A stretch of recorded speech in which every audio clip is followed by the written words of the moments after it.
Welcome, everyone, and thank you for joining us here today for this informative and what is sure to be an intriguing webinar program. My name is Michael Steinberger. I am founder and CEO of Jewish Heritage Alliance, a nonprofit platform dedicated to researching, preserving, and most importantly, to promoting the legacy of Sefarad, referring to the Jews that lived and were expelled from the Iberian Peninsula, nowadays Spain and Portugal. As we will learn today, the effects and consequences of the Sefarad legacy are as profound and enduring as they are obscure and unknown. One of the many untold stories about Sefarad or the Sefarad legacy is the fact that the Portuguese Jews and the new Christians, referring to the Jews who were forced to convert to Christianity, also referred to as conversos, played a pivotal role in the discovery of Brazil. The other hidden or untold secret about Brazil is that approximately 30% of its 210 million people are descendants of new Christians, or as we refer to them as conversos. That is to say, that where there are approximately 90 to 120,000 Jews living in Brazil today, there are over 50 million descendants of the Jews that were forced to convert. At this time, I would like to acknowledge and thank our co-sponsoring partners for helping make today's event possible. I would like to thank the Leonard Miller Center for Contemporary Judaic Studies and the George Fieldingrease Program in Judaic Studies at the University of Miami. I also would like to thank Congregation Nigre Israel by way of the late scholar Herman Prince Solomon. I also would like to thank and acknowledge our co-hosting partners for helping promote today's event, and they are the Greater Miami Jewish Federation, the Center for Advancements of Jewish Education, also referred to as CAGE, Anu Museum of the Jewish People, the Society for Crypto-Judaic Studies, the European Jewish Community Center, the Women's International Zionist Organization of Florida, also referred to as WITZO, and last, but certainly not least, our friend and colleague, Reko Neftar. Thank you, one and all. And now let's get started. At this time, I would like to introduce Irene Schellen, a friend and colleague of Jewish Heritage Alliance. Irene is an internationally published art and travel writer, education, and lecturer. She focuses on the rich tapestry of global Jewish experiences, culture, and heritage. Irene holds a BA in journalism and art history from St. Petersburg University in Russia, a master's degree in English from Case Western Reserve University, Cleveland, Ohio, and a master's degree in information sciences from Kent State University of Kent, Ohio. At this time, I'd like to turn it over to Irene. Take it away, Irene. Hello, everyone. Do people can hear me, can see our slide? Yes, everybody can see you and hear you. Go ahead. Oh, great. Yes. We're finally back to civilization. Great. Thank you, everyone who had patience and understanding. And I'm very happy that those of you who were able to get in and had time, you took it from your own time and on Sunday, but because you're interested in Jewish history, you decided to spend this next hour plus with us.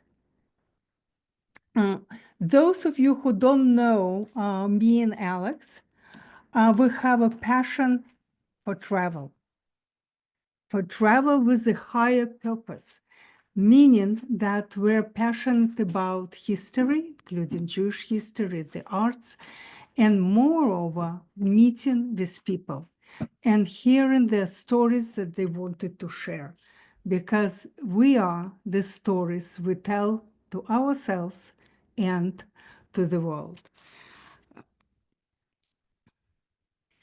And being an unapologetic academician, I have to start with an agenda and finish with lessons learned, with the question of so what. So what we're going to talk today about would be know before you go. And those of you who know our recent series Shallon's Jewish Travel Guide to History and Sites, you know, it's my standard beginning. Know before you go. In our case today, we will figure out who discovered Brazil and when, and who created and built the country. And after that, we'll do a quick overview of the Jewish history in Brazil that starts with crypto Jews, secret Jews who were forced to convert to Christianity, but had courage to practice their ancestral religions secretly. And we will visit these crypto Jews in the state of Bahia, one of the 26 states, and the very first one settled in Brazil. And there we'll visit the city of Salvador. Then would be followed by brief return to open Judaism. It would be Dutch period. For that, we'll go to Recife. After that 20-something years, there was Portuguese takeover, and the people from Holland, and Jews were pushed out once again. Inquisition, immigration to the New World followed.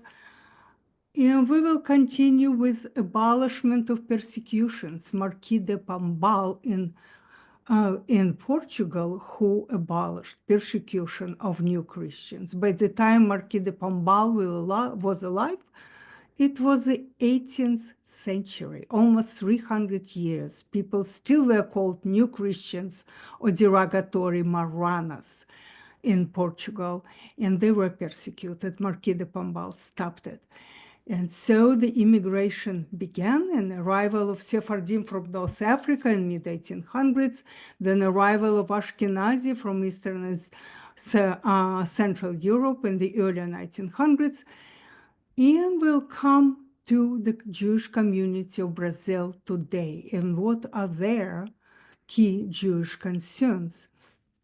And of course, we will be visiting the Jews of the jungles in Manaus and Amazonia, and the Jews of the cities in Brasilia and Rio de Janeiro.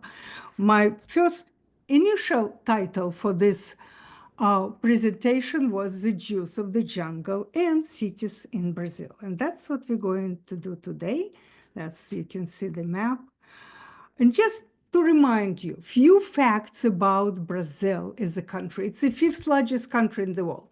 It can comfortably house all of European countries and plus have a very nice and very large room to spare.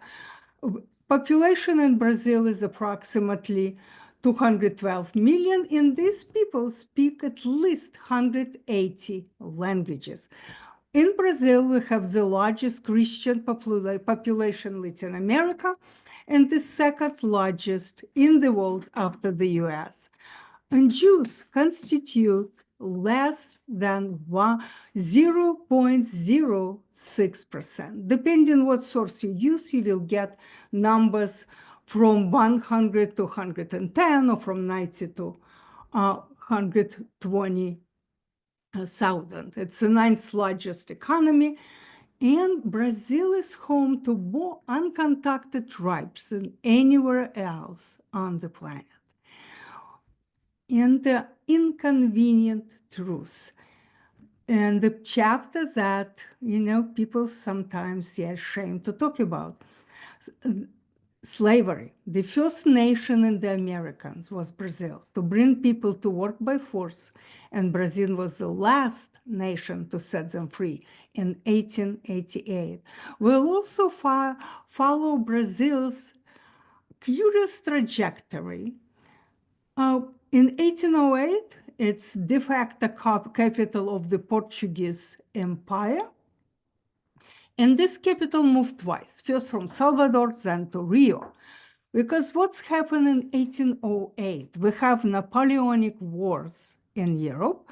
Napoleon goes from one country to another, goes to the capital, removes current rulers, and puts his very many relatives on the throne. So Brazilian royal couple decided not to wait for this change, and they went to Brazil. First to Salvador, and then they decided to move to Rio. And the royalty realized that, oops, Brazil was not allowed to trade with any other country except Portugal. But the royalty is already in Brazil, so the king opens ports of Brazil to international commerce. When the royal couple decided that it's safe to leave, Napoleon never took Lisbon, they go back.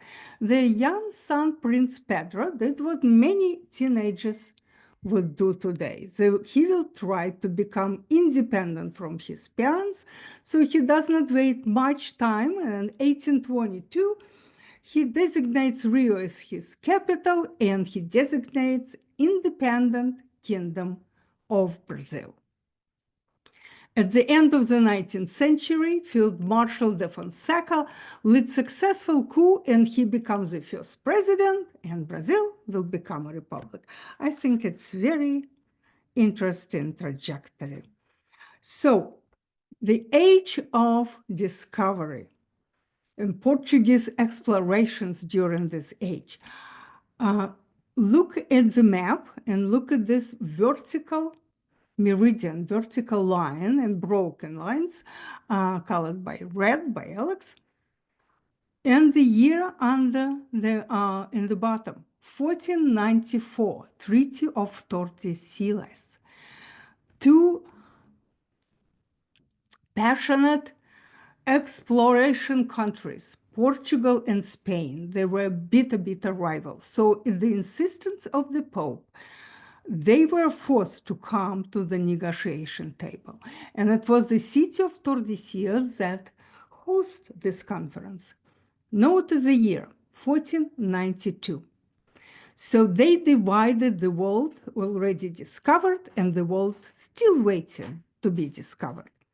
To the left was the land that was given to Spain, North America, you see part of Greenland, you see the Caribbean islands that the Spaniards thought it is America, and the Portuguese who fought tooth and nail for this meridian to be where you see it. They got Africa, they got Asia and India. So how did that happen? And look at the small part of South America that they left for themselves. This is Brazil. Officially, Brazil was discovered in 1500, and here 1494, so it's definitely Brazil was already well known to the Portuguese. And look at Goya, and look at this chart showing how Bartholomew Diaz sailed around the Cape of Good Hope, showing that there is a sea route to India. So we are coming to the 15th century, the years of twisted politics, deception, and tricks. It should be the age of not discovery, but of careful, calculated disclosures, conspiracies, intrigues. It was like reading John le Carre novels. And just let me start with the man we were taught in school as Christopher Columbus. What was his real name? Where did he come from? Was he really son of Genoese wool weaver? He was a foreigner? Or he was a Portuguese 007 for the Portuguese king? Did he really think he was sailing to India? Shortly after World War II, Churchill remarked that Columbus was the first socialist. He did not know where he was going. He did not know where he was when he got there, and he did it all on the taxpayer's expense. A couple last decades, when a very interesting literature began appearing in Portugal, and more historians wrote, and a couple of these books, at least a couple, were translated into English, that Christopher Columbus was most probably, his name was Salvador Fernandez Jarco. And he was from descripted Jewish roots. He was out of wedlock son of Portuguese aristocrat close to royal family. So what do we have here? Did he really think, I'm repeating, that he was sailing to India? Because in the early 1990s, one professor in Portugal answered Churchill that Columbus knew exactly where he was going. He knew exactly where he was when he got there. And if he did it all at the taxpayers' expense, and taxpayers were Spanish, so much the better. So most probably Columbus was Portuguese 007 for his king, with the mission to dupe the Spaniards and us all for almost 500 years, that he discovered a new world for them. Now, under Columbus, you see in our slide is a portrait of another interesting man, Duarte Pacheco Pereira, who was famous captain, explorer, cartographer, and most probably an official discoverer of Brazil, because Portuguese were in Brazil for quite some time before Pedro Cabral was dispatched to discover it, and then it could be disclosed as 1500. And the fourth persona that you see on the left of our slide, his name was Gaspar da Gama, a converser. He is the kind of person that, paraphrasing Churchill, is his persona is covered in mystery inside the enigma. Supposedly, he was born in Poland, he was Jewish, and supposedly, as he wrote himself about his own life, became Jewish traveler, came to Jerusalem, then he came to Alexandria, then he was captured and sold into slavery to one of the Indian potentials in small kingdoms.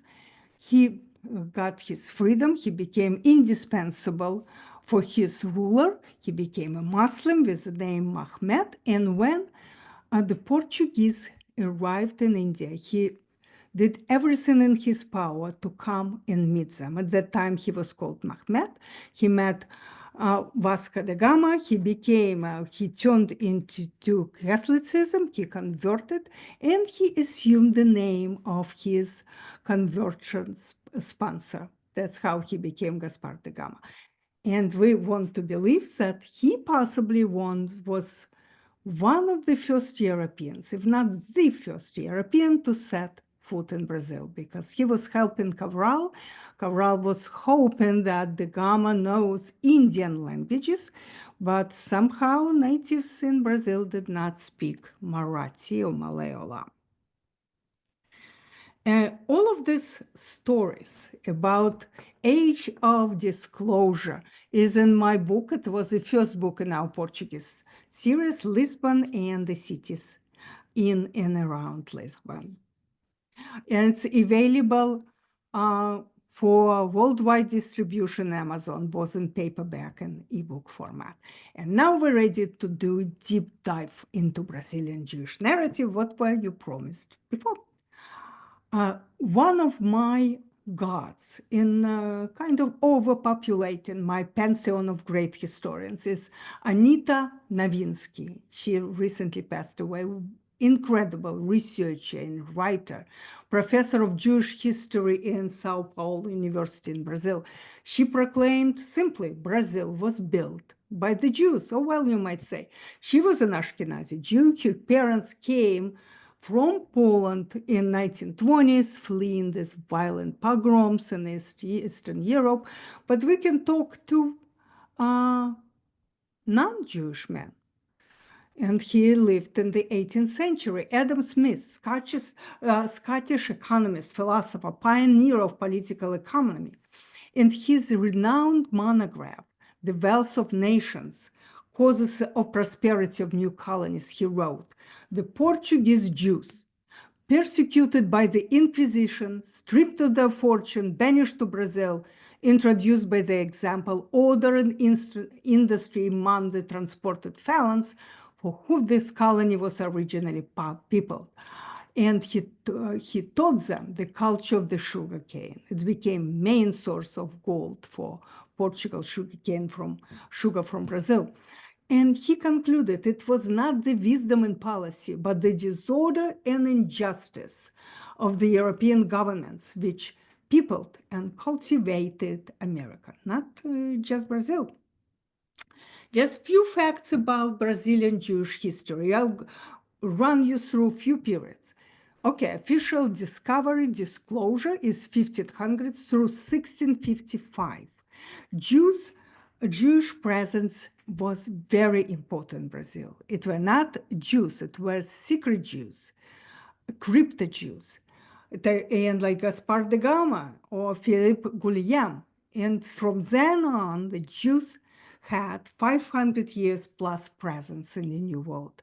In 1636, first synagogue in the New World was established in Recife. It was a very brief period from crypto Jewish to the Jewish period. In 1773 through 1916, persecution was abolished by Marquis de Pombal, and Jews were slowly, very slowly returning to Brazil. 1822, Brazil gained independence from Portugal. You know how it happened. And religious freedom was proclaimed, so immigration growing. The first Moroccan synagogue was established in Manaus, in Amazonia, in 1824, and from 1909 through 1935, it was news for me when I discovered research in history of Brazil. Brazil was a destination for the Jews to flee from growing anti-Semitism, violent anti-Semitism in Europe. And they did 3 attempts that were very unsuccessful because probably Jews are not farmers. And through 1970, over 30,000 European Jews arrived in the early 20th century, and through the 1920s, immigration grows. So now we'll talk about crypto-Jewish period. Look at the dates, 1500 through 1630, and then 1654, and why is the gap of 24 years? So we will visit the state of Bahia and 2 cities, Recife and Salvador. But first, let me mention Inquisition. It was King, and I can't say Zhao decently, so I'll call him John, King John III, who brings the Inquisition to Portugal in 1536. In Spain, the Inquisition was established 1488. So why Portugal waited for so long to bring such an important institution? You see, unlike other rulers, like King John I II, even Manuel I, who issued the decree of the expulsion from Portugal and turned this decree very quickly into the edict of forced conversion. All of these kings, except King John III, they understood what value, incredible value, Jews bring to their kingdoms.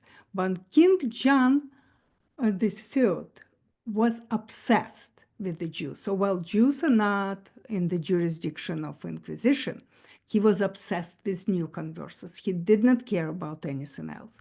That's how Inquisition comes to Portugal. In Brazil, the bishop in Salvador became chief inquisitor. He was given inquisitorial powers, but the prisoners were sent to Lisbon for trial and for burning. There were many, many great visitations of Inquisition. And here are 24 years of the Jewish period, just 24. You see, in the 1600s, first Spain and then Portugal join in. These countries join monarchy this time. was involved in 80-year war with the Netherlands when the Dutch tried to establish their independence, Protestant Dutch. So in this war just went to the New World as well, extended to the New World. And in 1630, the Dutch just became victorious for the short period. And their center was in Recife. So crypto Jews go there, they return to their religion, and they established the very first synagogue in the New World. What you see in this slide, it was a reconstruction. It's a museum of Jewish history now because synagogue was ruined when the Portuguese came back. But during this period, in 1640s, Rabbi Isaac de Fonseca and the scholar Moises Raphael, they arrived there in Recife to see what the Jews are doing there when they got their freedom and returned to Judaism. And they observed that the population, Jewish population of Recife was equal, if not higher than Jews in Amsterdam. So when the Portuguese came in, they expelled the Jews, but they were kind. They gave them a couple of months to pack their stuff and leave. Jews go to the New World, and they established communities where they never existed anymore. And it's an easy example in New York, in a little island known as New Holland. So when the Jews came to what we know as New York, some of them were from Recife, and they brought with them the book of the synagogue, the minute book, where there were signatures of over 100, almost 200 members, where they said what they were doing. So now the synagogue, and it moved throughout Manhattan, the synagogue is Sheretz Israel Sephardi Synagogue in New York, and it's located, for those of you who are in the New York area, in the 70th Street, 70, on Upper West Side, and it's in the corner of Central Park West and the 70th Street. And there are some members who still trace their ancestry back to this books that came from the Recife synagogue. Okay, let's go to Bahia, Brazil. It's the first area that was explored and settled by the Portuguese. And this is where crypto Jews were the leaders. Their governor was Tom de Souza, and the first governor. And I read in few sources that maybe he was from crypto Jewish ancestry. We don't know. But Felipe Guilhem, and again, I apologize for you Portuguese speakers for mispronouncing the name. He was the very first converso, colonist who arrived in Bahia. He was incredibly talented in management, and he became one of the pioneers of the explorations of the country and financing this exploration of towns in the interior and settlements. And he had very important positions, leading position in the government of the first governor. And now you can see in Salvador and Central Square the monument to this governor who very much understood the role crypto Jews played. They contributed to establishment of new towns. They financed expeditions, maybe even participate with them, but definitely finance it to explore the interior of the country. And they cultivated the land growing sugar cane, created the sugar industry, was the key source of wealth for the colony and for the only country that Brazil was allowed to trade with, for Portugal. So what happening with conversos? They could not hide from Inquisition. Nobody could. Dead or alive. If you're dead, but you they suspect you of being a heretic, they would dig you up and burn the effigy. You can't hide from Inquisition, even in death. Marquis de Pombal was the Secretary of State of Internal Affairs for the Portuguese kingdom. It's like Prime Minister today. The king at the time was Joseph II, and Joseph did not like governance, so Marquis de Pombal was the de facto ruler of the country. He eliminated discrimination against conversos, against the Jews. Though he could not get rid of Inquisition itself, but he got rid of the chief inquisitor and put his own brother, who was just a civilian. So what is the Jewish community now? There are practically no connection between the crypto Jews of Recife, crypto Jews of Brazil, and Bahia and contemporary Jewish community. But the Jewish origin are well remembered by traditional Catholic Portuguese ancestry, and it's well known. People don't trying to lie about it. The Jewish community is small. It's about 200 families, and maybe total it's 800 individuals. Jewish immigrants were coming from Eastern Europe in 1920s to this area of Brazil. And the present community was founded in 1912. And they were Jews from what was called Bessarabia, it's current Moldova. And this is a photograph of Israeli Society of Bahia, maybe equivalent of our JCCs, and synagogue as well. But I cannot let us leave Bahia without seeing a little bit of this beautiful town, the very first one, and the very first central town in the colony of Brazil, and for a short period it became de facto capital city of Brazil, of Portugal Empire itself.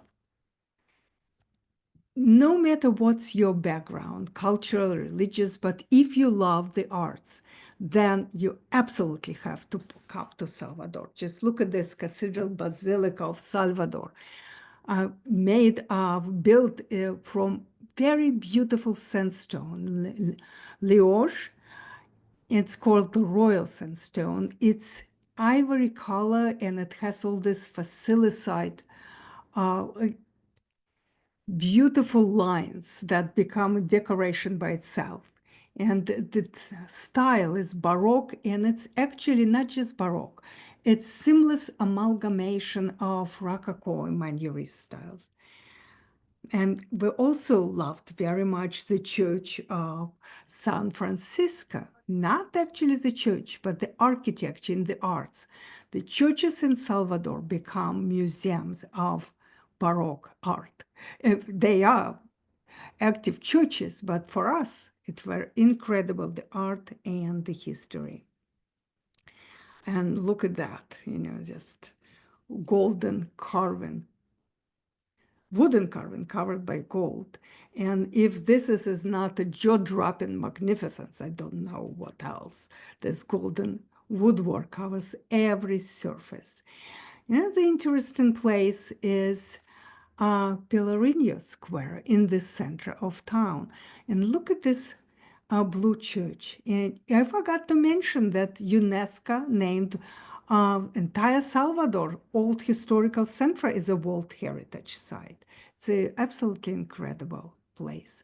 This blue church, see it on the left. Church of Our Lady of the Rosary.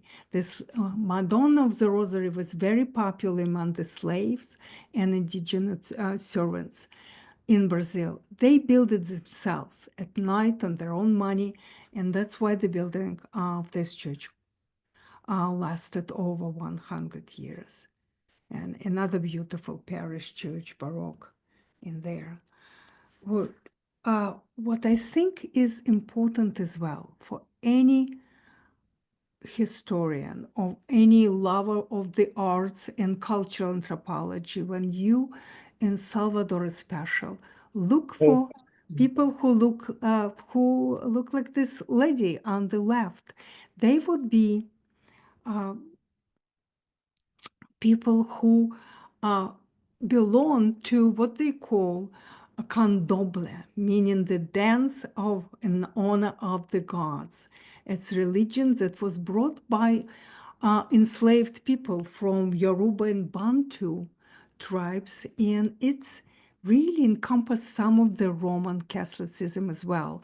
But candomblé does not have written source, the Holy Scriptures. It's oral tradition.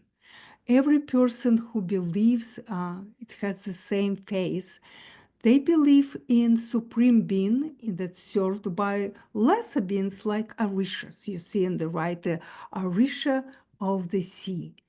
There is no duality of good and evil.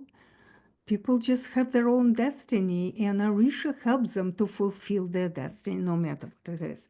And music and dance is incredibly important. So when you're there, come to the church of Candomblé, and it's a Christian church, it's Catholic, but their services are incredible. It's dance, it's music, and it's something that you probably won't find anywhere else. And now we'll go to Amazonia, the largest state in Brazil. We will meet Jews of the jungles in Manaus, main city of Amazonia. I have a quote that I found in New York Times that was written probably in after World War II, in that Amazon state, and especially Manaus, is where Indiana Jones meets Tangier Moshe. And we will figure out very soon why. Manaus became, after World War I, especially the richest city in Brazil, the richest city in Portugal, and one of the richest cities on the world. And it happened because Amazon rubber boom. The years from 1870s through 1912, probably, so it's relatively short period. And it's all about extraction and commercialization of rubber. And on the left, you see a photograph of our Amazonian guide from Amazonian tribes, and he showed how the latex, that's something that's substance that comes from rubber tree, how it is collected. Remember in early 1800s, after 1812, Brazil stops being a colony allowed to trade only with the mother country, with Portugal, because royal couple finally opens up Brazil to the quote friendly nation, the nation of France. And there is a freedom of religion. So first Moroccan Jews began to arrive in Brazil after this royal charter. And the peak of the rubber boom coincided with the height of Jewish community in Amazon region. The synagogues were established first in Belém and then in Manaus. On the right, this beautiful mansion, yellow and white, it's not a private residence. It used to be, but now it's a wonderful historic luxury hotels with just a few rooms. We stayed there for a few nights, and we didn't want to leave. Manaus is a very charming place. One aside, it will remind you the hectic, the city, very hectic. It's industrial. It's city. It's a hectic pace of modern port, even though they're not on the ocean. And at the same time, it's a laid-back attitude of a jungle time. And Manaus was capitulated by rubber boom to become one of the richest cities. it became supremely wealthy cities. On the left, you see the central square in Manaus. Manaus is the capital of the state of Amazonia in northwest Brazil. And they are kind of far from the ocean, 900 miles inland. But it's located in the heart of the Amazonian rainforest jungles. It's a city on the bank of the Rio Negro and close to the place what the people called the meeting of the water, where very dark, dark brown, sometimes even looks like black. Rio Negro, that's where the name comes from. And this river meets with the granddaddy of all the rivers in Brazil, the large Amazon River. You see the traditional Portuguese mosaic on the square, and it symbolizes the meeting of the waters, this black and white tiles. And in the center is a monument to the ports, the opening of Brazil to the nations, friendly nations, and there are 4 sculptures symbolizing Europe, Asia, Africa, and the Americans. And on the top is Lady Amazonia. The first Jews arrived in Manaus were Jews from Morocco, and they established first synagogues. We visited the main synagogue. It's Sephardic, it's Orthodox. It's probably one of the largest, most influential synagogues in Amazonian Jews. It originally was established in 1850s. You know that now between Belém and Manaus, there are 16 old Jewish cemeteries. That just shows how big was Jewish community. Right now, it's about probably there in almost entire state, it's about 2,000 people. We were lucky to have Sam Aflala, whose family came in the early 1800s from Tangier. So that's where Indiana Jones meets Tangier Moshe. He is one of the leaders of the Jewish community, and he's also facility manager. So he showed us around of this synagogue, how it looked like. He is in the center, and he tells us your story. Our Manaus guide, Hasio Sausa, he is Catholic, but he is not observant Catholic, and he told us that he knows very well he is of crypto Jewish origins, also from Morocco. It's a beautiful synagogue inside, an impressive collection of historical Torahs brought from, you guessed it, from Morocco. Ancient scrolls. And small museum in the synagogue tells you the story of the Jewish leaders and of the Jews who came so many decades ago.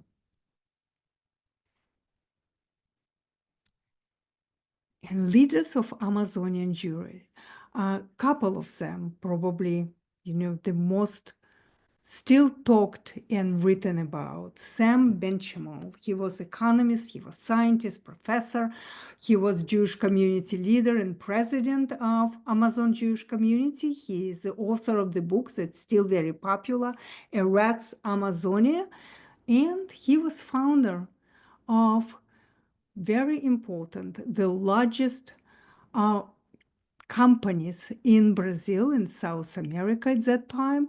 The one was, it dealt with electronics and home goods. They were retailers, and Fogar's was propane distribution. Another one, Isaac Saber.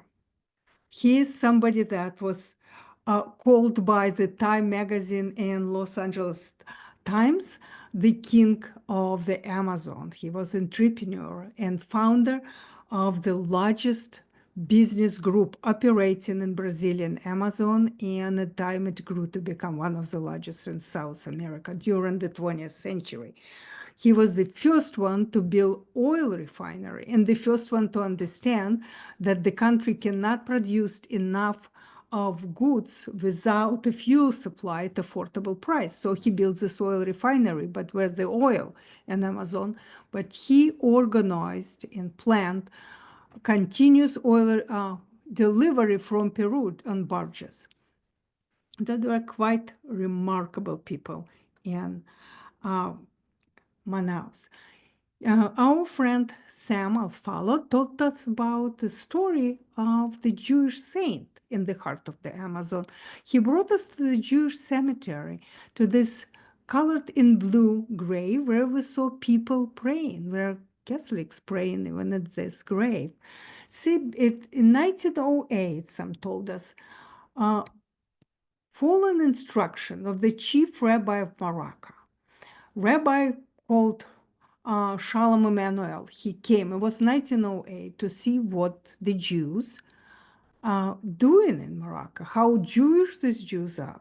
And the poor rabbi died from yellow fever. And Sam told us was his great-grandfather who took care of sick rabbi. He was buried in the corner of the Catholic cemetery, and immediately, for some unknown reason, the grave became a place where rabbis venerated as a local saint, and people pray to them, Jews or non-Jews alike. That's how cemetery looks like. And we cannot leave Manaus without this miracle. Opera theater in the heart of the jungle, largely built on the money that came from Jewish entrepreneurs, but the architects, designers, fresco painters, and even raw materials from Europe. But you still will see a lot of pau Brazil, this very highly priced wood.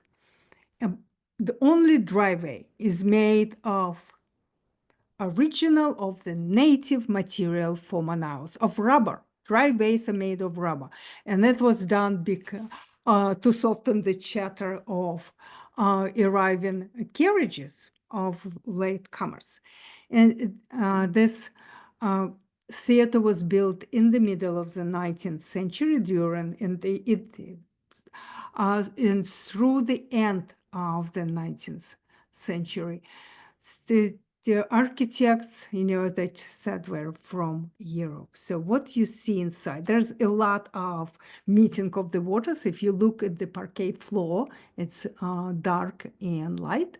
And even the curtain is all about meeting of the waters and local water goddess. Well, this theater has its own orchestra. It's Symphonic Orchestra of the Amazonia, its own opera house. We were lucky to be allowed to get in while orchestra was rehearsing. That was quite amazing. And now just very, very short trip to the Amazon River Basin, to Amazonia. Amazon is Brazil's largest state. It spans over 16 million square kilometers. And as Brazilians like to point out, for comparison, you can fit more than 4 Germanys into just state of Amazon and still have a room to spare for somebody like Greece. So the Amazon is a place like no other. It's not just the river. It's a huge carbon sink of 344 million trees. It's a haven of biodiversity. Over 10% of all the world species found in Amazonia. And it's a cultural landscape in knowledge and creativity that was developed over millennia. It's a source of million gallons of water enriched nutrients that all goes into our oceans. So our plane would just not be the same without Amazonia. We took a week-long Amazon cruise to meet native citizens of Amazon. We loved pink dolphins and the monkeys as well, and the birds. And here's our wonderful guide, Wayne. His last name is Man Roth because he's an Ashkenazi Jew. He told us his story when I asked him, how did you get the name Roth? And he said, because his maternal grandfather was Walter Roth, Hungarian. He was became world famous ichthyologist who specialized in pariahs. And books written by his grandfather still sold in Smithsonian Institution bookstores. Meeting this very interesting, highly educated, the Jew of the jungle in Brazil was highlight of our trip. He was very clever, very knowledgeable, and very kind and understanding. He was born in French Guiana, but educated both in Rio and Manaus, and has multiple master degrees. Behind us on the right photo, you can see right behind me, the meeting of the water. Can you see the brown waters and the blue one? The brown comes from Rio Negro and the blue is mighty Amazon. And now we have to go to the capital city and visit it would be part of our excursion meeting Brazilian Jews in the cities. Brazil's capital, we went there not only because of interesting Jewish community, but because the city is an architectural museum of Bauhaus style. If you saw the movie The Brutalist, that's the Bauhaus style, especially when the character played by the actor who just escaped my mind, Adrian Brody. Oh my goodness, Adrian Brody. He goes through photograph of buildings he created for different cities, and not only in his country, in Hungary, but in different capitals of Europe. And of course, we know his story. It's an imaginary character, fictional character, but representing Hungarian Jewry. He spent years in concentration camp. He survived and he was able to come to US, but it's a movie. Just to explain you what the Bauhaus style is. Brazilian city, the capital, Brasilia, was built just in 41 months. It was an architectural miracle. And it was built by two men who created Brasilia. The first one was 21st president of Brazil, named Kubitschek. Kabuchik, I'm not sure how to pronounce his name now. And that was his gift to his country. He envisioned Brasilia, the capital of his country, to be a monument to the national motto, order and progress. And the second one was Oscar Niemeyer, one of our gods in architectural pantheon. He is probably one of the major figures in the 20th century. He studied with Le Corbusier, was greatly influenced by Le Corbusier, the great architect who created the School of the Arts and Architecture in Germany called Bauhaus, building house. And I have to tell you that Oscar Niemeyer, oh yeah, a number of people were asking me, is he Jewish? And I have to answer it in a typical Jewish manner. Some say yes and some say no. Niemeyer never mentioned it, but he was the greatest of the great. He was also a communist. He was close friend of Fidel Castro. He was a communist who believed in the power of proletariat, but he completely forgot of the proletariat that came to build his city, and he never included plan in his grand plan of this capital, the lodgings for them. And so Brazil is surrounded by slums where their children of those who built the city live. And look at the left. It's aerial view of the city. It could remind you of the airplane or of the bird. And people joke because population of Brasilia, just like in Washington, D.C., changes every 4 to 5 years. And that's why the city was built to show this city in flight. And on the right is the monument to Kubitschek, who was designed, of course, by Oscar Niemeyer. The Jewish community there is rather small, but there are about 300 families who always lived in the city. But the others just come for 4 to 5 years, and they go work maybe to regional governments or return back to their cities. And there is association of Israelites, cultural Israelite Brasilia, which is, again, just like you already met in other cities. It's JCC and the synagogue at the same time, but there are no Jewish school. But the youth movement that I cannot pronounce in Hebrew, it's called Young Guard. In translation, there are people who come every year and they lead these Jewish programs, lead their programs for children and different events. So they're in charge of the very many cultural and educational activities to teach in teaching Judaism and promoting it and supporting Judaism. And now we will look at architecture. Before we get to Niemeyer, I have to show you other architects. On the left, it's one of the most beloved churches by Jews and non-Jews alike, but who love the arts and architecture. It was built by Carlos Neves in 1963. And why Brasilia and why it is there where it is built? It's all was because of Dom Bosco, founder of one of the Catholic orders, who in the late 19th century had this prophetic dream that angel came to him and told him that the great town would be built between the 15th and 20th parallels. Maybe that's why it was decided to build Brazilian capital there. There is another architect. It's a living legend in Brazil.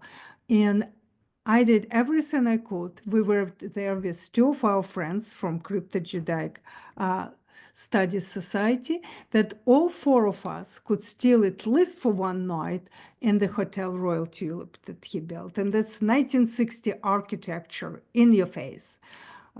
Very beautiful, very interesting. We really, really enjoyed just walking around this hotel. Le Corbusier came at the invite of his favorite student, Oscar Niemeyer, and he built one structure. It was a military cathedral. So you can see even the work. So one work of Le Corbusier there. And now our favorite Oscar Niemeyer. His Brasilia's Metropolitan Cathedral. It's a very interesting structure. In the essence of this building, it took over 10 years to construct it. The capital was built in a little over 3 years. But this cathedral was built over the decade. And its basis is based in the support of 16 huge columns, each one weighing 80 tons. And there are no dark corners. The building inside is always lit, just swims in light. It is incredible. We were not there dark when it's dark in the evening, but during the day it was a beautiful world and beautiful glass room. And it's also the whispering gallery. If you stay in one side of this huge building and you quietly whisper your secret, and I stay in the other side of this huge building, close to the wall, and I will hear it. So that was amazing to us as well. These 12 apostles that guard the cathedral, they're proletarians. Right? He forgot to build buildings for them to live. And here is Oscar Niemeyer. Always, he was called king of the curve, and it's straight lines, it's curves, it's vertical lines, and always water. Water always played the important part in his design. And you see Ministry of Foreign Affairs, and the pillars are reflected in the little pool. That's another ministry of justice, and water cascades, and all of this glass column between the columns.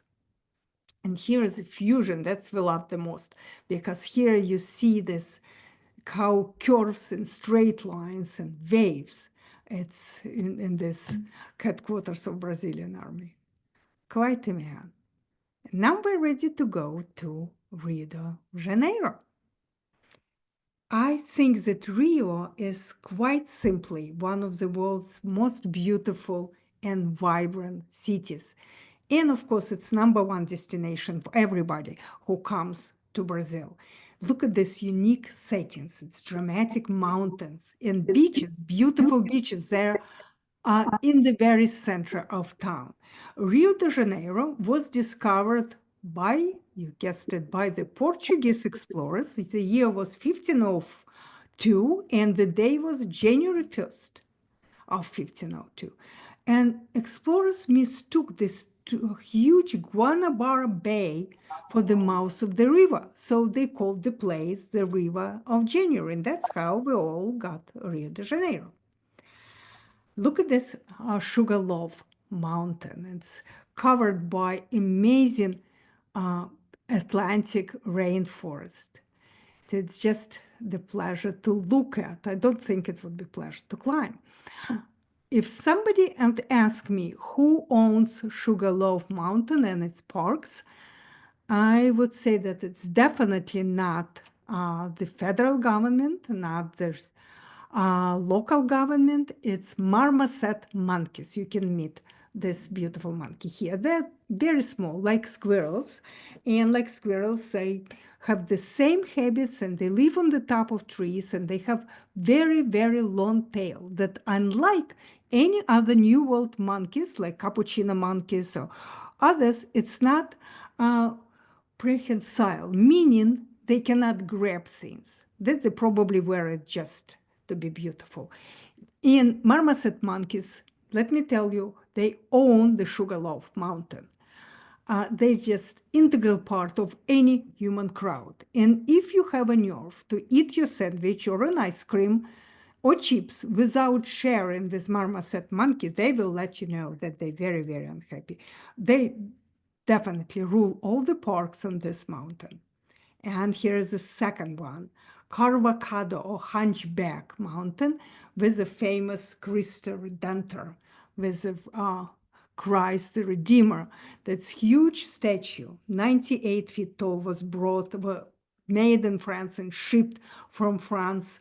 And it was made to celebrate the centenarian of Rio de Janeiro. It's most recognizable Rio's landmark. Of course, Copacabana Beach, one of the world's most celebrated beaches. And Copacabana is one of the areas, one of the city within the city. It's like a playground for entire Brazil. And actually, Copacabana means luminous place in Quechua, the ancient language of Inca people. And here's Ipanema Beach that I'm sure you know the word. It was immortalized by the bossa nova jazz song, The Girl from Ipanema. On Sunday, it's always closed and to the traffic, and it all belongs to the people. The people bicycles, they roller skate, they skateboard, they'll have to watch, so they don't bump into you. And it's all along the ocean. And another place that very unlike this Copacabana and Ipanema Beach, not often visited by tourists. And it's called Escadaria. Again, I mispronounce the word, I'm sure, Celeron. Also known as Celeron Steps. It's a set of world-famous steps in Rio. Now it's over 215 steps. There are even built new steps. It measures 125 meters long, so times 3, it would be how many feet? The length of these stairs. And it covered in over 2,000 handmade tiles collected from many, many countries. We even found one step covered by tiles from the state of Ohio, that state where Alex and I live. And about 300 panels probably are hand painted as well. That's the artist who created it. He said of it, that's my crazy project. That's my favorite project. It's that unique dream that will only end on the day of my death. He was an artist and sculptor from Chile who made Rio his home. But one day he looked at the steps near his house, and they were broken, they were ugly, so he decided to create and paint the tiles and cover the steps. And gradually it became the project of his life. And he said that it's his prayer for the city of Rio de Janeiro. It's his gift to the city. So when he died, it's an integral part of Rio de Janeiro. But unfortunately, very few people come to look at that. This interesting artwork. And of course, Rio favelas that became famous largely after Oscar-nominated film made by director from Rio de Janeiro, the City of God. Rio has close to 8,000 favelas. And it's not just homeless people or just people who work. They go from work to work, but they're with very low pay. They hold very low pay jobs. And of course, there are many favelas. They have their own drug lords, like in the City of God movie. And roughly over 24% of the city, of even the quarter of the city, lives in this 1,000 favelas that they have. Like somebody told us that if all of Rio favelas were combined, it would be the 9th largest city in Brazil. And the word itself translated as a slum or shantytown. And look at this theater. If it reminds you of Paris, you're right. It's was built to remind you of Parisian Opera Theater, Theater Garnier. And museums, an excellent museum of the arts. And here, Calatrava, we have Calatrava in New York, right? He built the central building on the World Trade Center. This museum, you know, one of our friends, two of our friends that went with us in Brazil, she said, oh, it's a giant dinosaur. Another one said, no, it's a giant air conditioner, but it's Calatrava, and it's a museum of tomorrow. The architect and the people who government that finance it, they want to create a space where climate changes and the Earth's future are at its focus, to make a social political discussion of sustainability. That what museum is about. So divided into cosmos, the Earth, the tomorrow, that's all the department of the museum, and us, the people. And we cannot leave Rio, and we cannot even approach Jewish history without my taking you over the bay to the little city called Niterói, where a lot of great architecture is by Oscar Niemeyer. Though a couple of our new friends from Rio, they said, why are you going there? I said, well, it's Oscar Niemeyer. And they shrugged their shoulders and said, the best thing in Niterói, the city, is the view on Rio from another side. But you know, that quite buildings. I love the Contemporary Art Museum the most. And his theater is quite interesting as well, and his styles.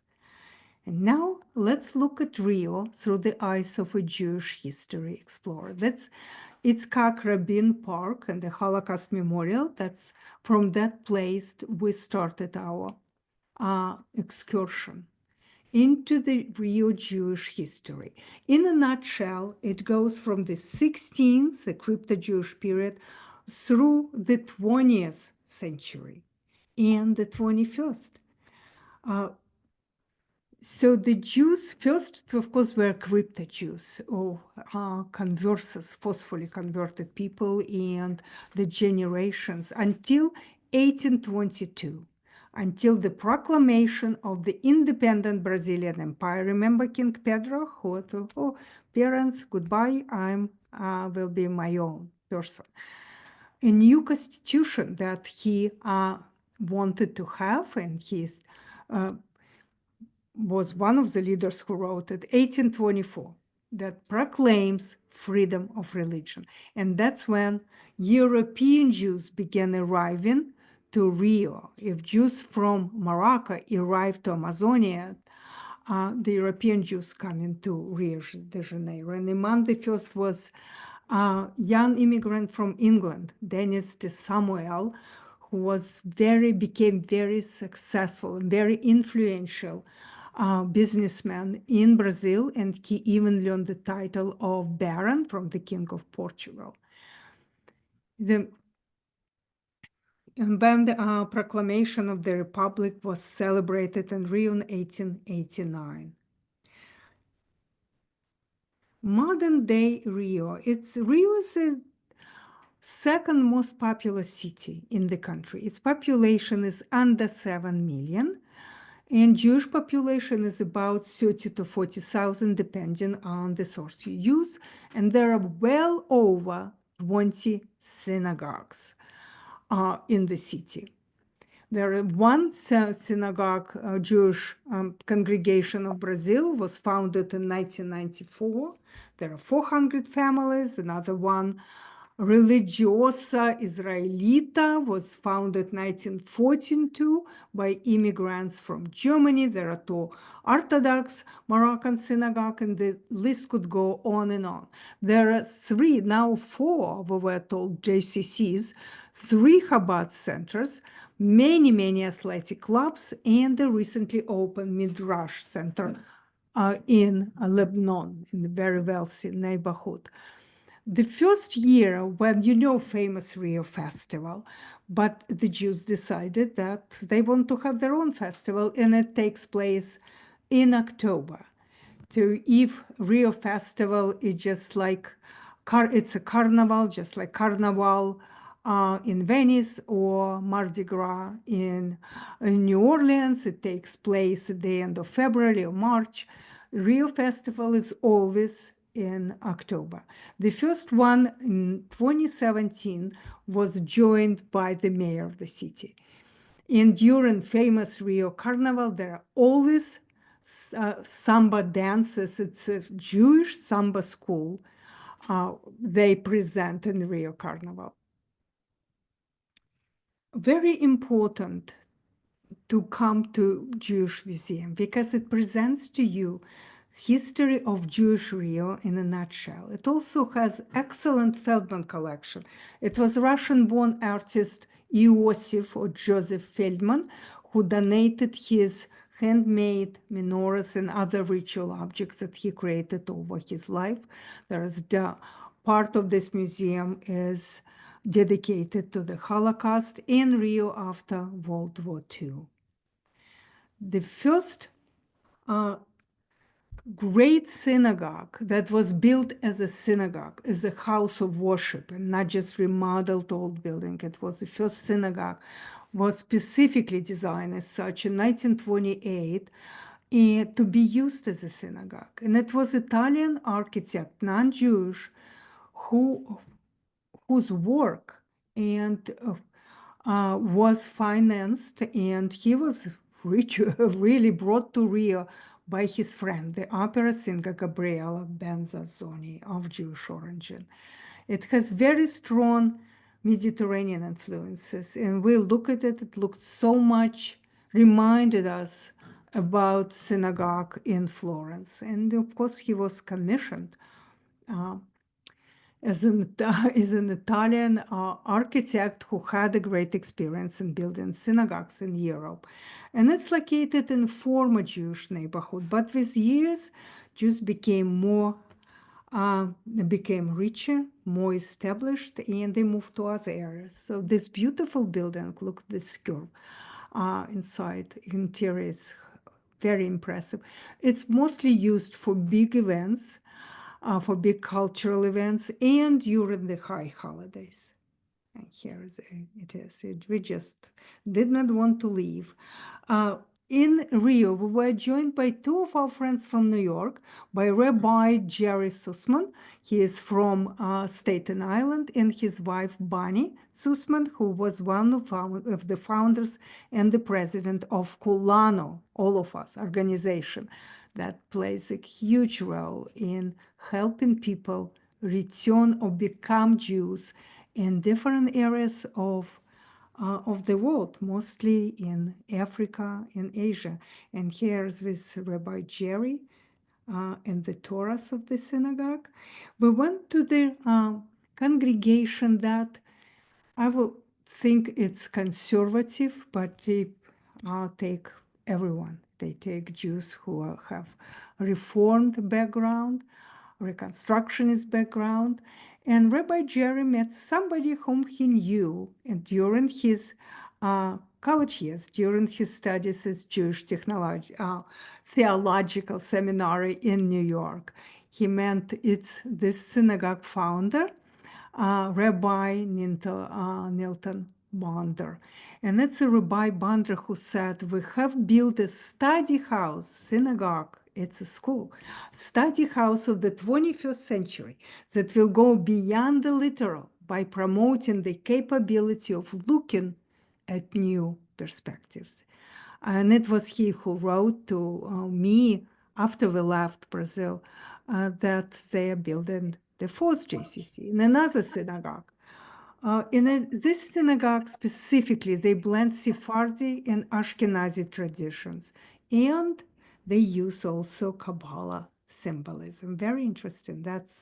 They have about 400 families, lots of them with young children. And here we are with the synagogue chief rabbi and exceptional young man, very knowledgeable, very friendly, Luca Mayara. He grew up in this synagogue, and he is a graduate of the same, like Rabbi Jerry, Jewish Theological Seminary on Upper West Side in New York. His parents are from Morocco. They're talking about contemporary Jewish life and the Jewish concerns in Brazil and in Rio in particular.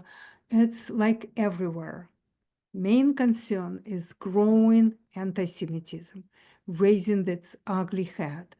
When Bolsonaro, former president, visited Israel, and then Netanyahu came to visit him, Bolsonaro said that we will be more than partners, we will be brothers in the future in economy, technology, all that can bring benefit to our two countries. So he was, and still probably is, a big supporter of the Jewish community and of Israel.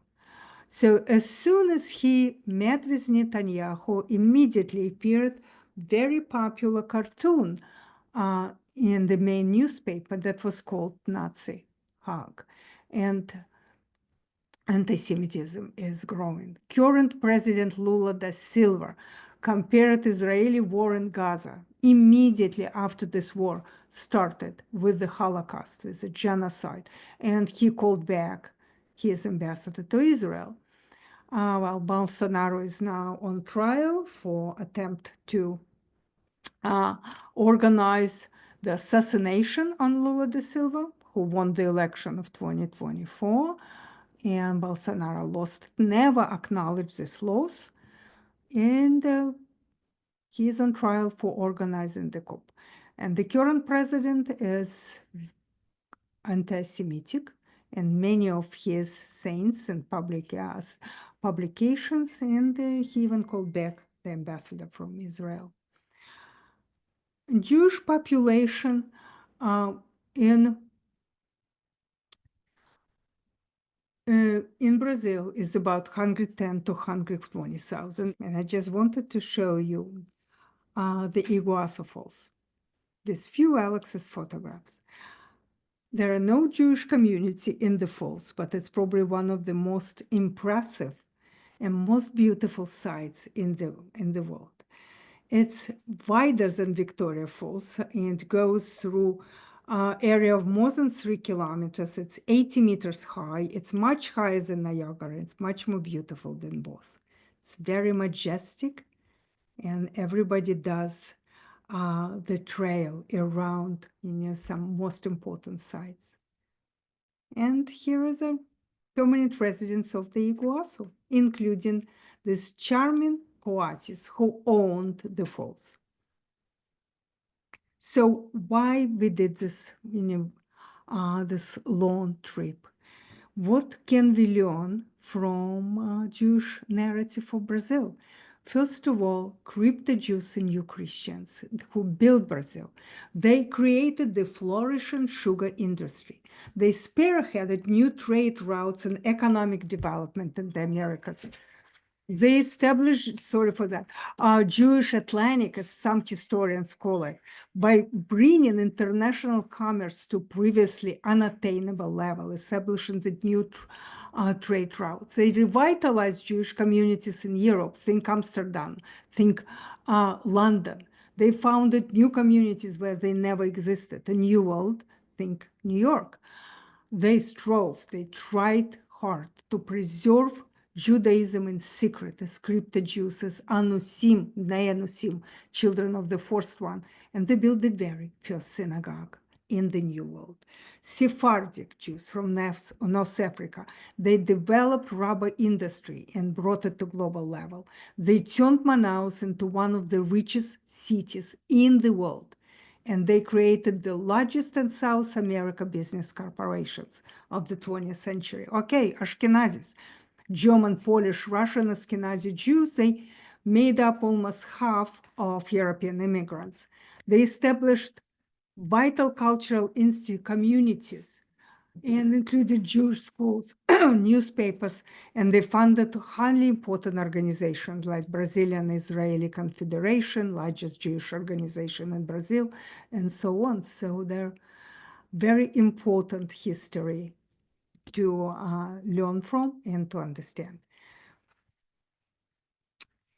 And just my recent books, you can read a lot of Jewish stories, many of my essays, which stay in the my first book about Jewish history. Previously, I wrote about the arts and theaters, and that's available again in Amazon large print in ebook formats and paperback.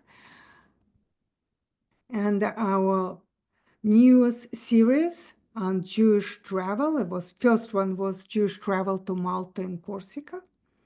And the recent series that we're working on, it's dedicated to Portugal, where we spent close to 2 months doing research a couple years ago. The first one is Lisbon.